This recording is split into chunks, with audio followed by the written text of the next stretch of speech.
다들 사업은 어떻게 시작하는 거지?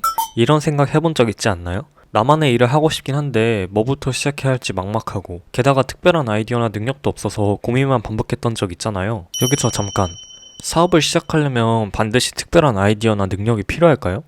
사실 사업에서 가장 중요한 건 여러분이 생각하시는 것과 다를 수 있습니다. 오늘 영상에서는 제가 직접 경험한 방법을 통해 아이디어 없이도 현실적으로 사업을 시작할 수 있는 비결을 알려드릴게요. 이 영상을 끝까지 시청하면 막막했던 마음이 한결 가벼워질 겁니다. 자, 시작해볼까요? MVP라고 많이 들어보셨죠? 최소 기능 제품을 빠르게 만들어 시장에 내놓고 유저 반응을 보는 전략입니다.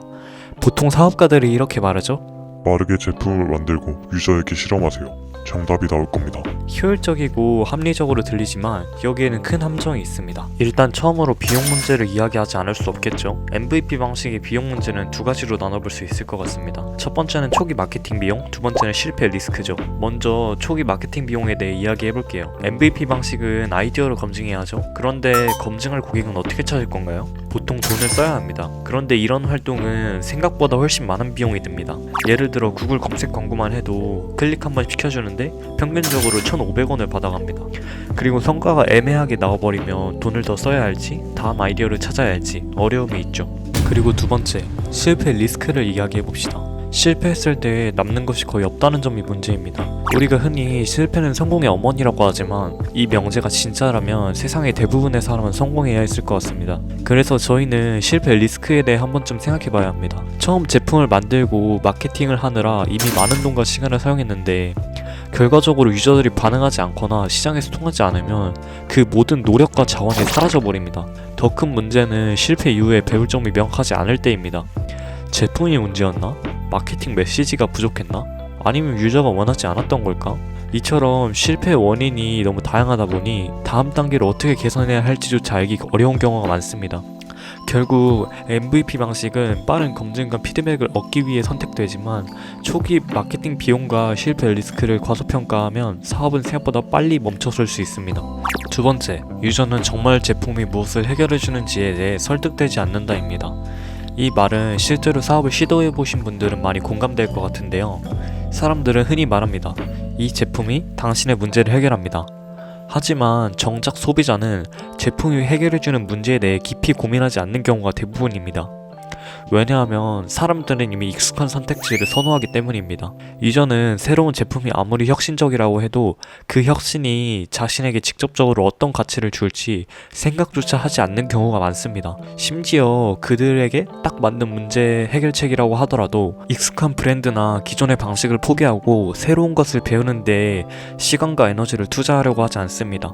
예를 들어 새로운 앱을 출시했다면 유저는 그 앱이 제공하는 기능보다는 이미 익숙한 앱을 그대로 사용하는 경우가 많습니다. 기존 앱에 불편함이 있다고 하더라도 새로운 제품을 이해하고 사용하는 과정 자체가 귀찮거나 복잡하게 느껴지기 때문입니다. 이처럼 유저는 제품의 기능과 혁신성만으로는 설득되지 않습니다. 결국 중요한 건 유저가 직접 행동하도록 만드는 심리적 장벽을 어떻게 허물어야 할지 고민하는 겁니다. 이 과정에서 단순히 문제를 해결한다라는 메시지로는 부족합니다. 세 번째, 아이디어가 검증되었다고 하더라도 그것만으로는 끝이 아닙니다. 대기업이나 자본력이 강한 후발주자가 아이디어를 가져가는 경우는 허다하죠. 예를 들어 토스와 카카오페이의 사례가 있을 것 같습니다. 토스가 간편 송금의 유저 니즈를 검증하고 어느 정도 유저를 확보했을 때 카카오페이라는 공룡이 등장해서 순식간에 사라질 뻔했죠. 이승건 대표님은 몇 년간 사업을 도전해서 겨우 얻은 희망이었는데요. 결국 여러분의 사업 아이디어는 시장에서 도태되거나 더 큰 파워에 밀려 사라질 가능성이 큽니다. 그래서 어떻게 하라고? 이제 답변을 드리겠습니다. 유저를 먼저 확보하세요. 라는 말이 저의 의견을 관통합니다. 사업의 첫 단계는 아이디어나 기술이 아니라 유저를 확보하는 겁니다. 여러분이 잘 아는 분야에서 콘텐츠를 만들고 이름을 알리는 것이 첫걸음이에요. 이게 말로만 하면 잘 이해가 안 갈 수 있으니까 사례를 설명드릴게요. 도기팍은 클라이밍 크리에이터로 처음에는 클라이밍 관련 콘텐츠로 팔로워를 확보했습니다. 그리고 그 다음 단계로 클라이밍 할 때 유용한 양말을 만들어서 판매하며 수익을 올렸어요. 그가 만든 콘텐츠를 통해 신뢰를 쌓은 덕분에 양말은 단순한 제품이 아니라 클라이밍 팬들에게 필요한 해결책으로 받아들여졌습니다. 이처럼 콘텐츠는 단순한 관심을 넘어서 수익으로 연결되는 강력한 도구가 될 수 있습니다. 유저와의 관계에 집중하는 크리에이터 사업 방식은 기존 MVP 방식의 단점을 많이 상쇄해줍니다. 첫째, 초기 마케팅 비용이 거의 들지 않습니다. 팔로워와 신뢰를 쌓아놓은 상태에서 제품을 선보이기 때문에 광고나 프로모션 큰 비용을 쓰지 않더라도 자연스럽게 구매로 이어질 가능성이 높습니다.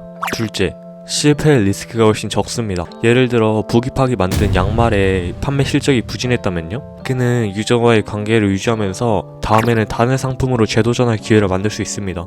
그리고 구독자가 있어서 멘탈리티적으로도 많은 도움이 됩니다. 결국 크리에이터 사업 방식은 유저와의 신뢰를 기반으로 비용 부담과 실패 리스크를 최소화할 수 있는 효과적인 모델이라고 할 수 있습니다. 추가적으로 이 방식을 조금 더 잘하기 위한 팁을 2가지 정도 드리겠습니다. 첫 번째, 리커링 되는 비즈니스를 만들어라. 한 번 팔고 끝나는 게 아니라 지속적으로 구매를 유도할 수 있는 상품이 중요합니다. 예를 들어 생물 비즈니스가 있습니다. 만약 특정 생물을 판매한다면 먹이, 환경 관련 제품을 같은 샵에서 재구매할 확률이 큽니다.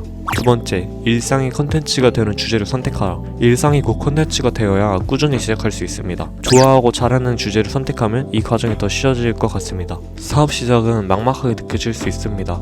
하지만 오늘 이야기한 것처럼 아이디어나 능력에 얽매이지 마세요. 유저 확보, 신뢰 형성, 그리고 관계를 바탕으로 여러 번 만에 일을 시작할 수 있습니다. 지금 당장 여러분이 잘 아는 분야에서 컨텐츠를 만들어 보세요. 여기서 시작된 작은 발걸음이 언젠간 큰 성과로 이루어질 겁니다. 구독과 알람 설정 부탁드리며 여러분의 여정에 제가 함께하겠습니다. 이상 인디에크였습니다.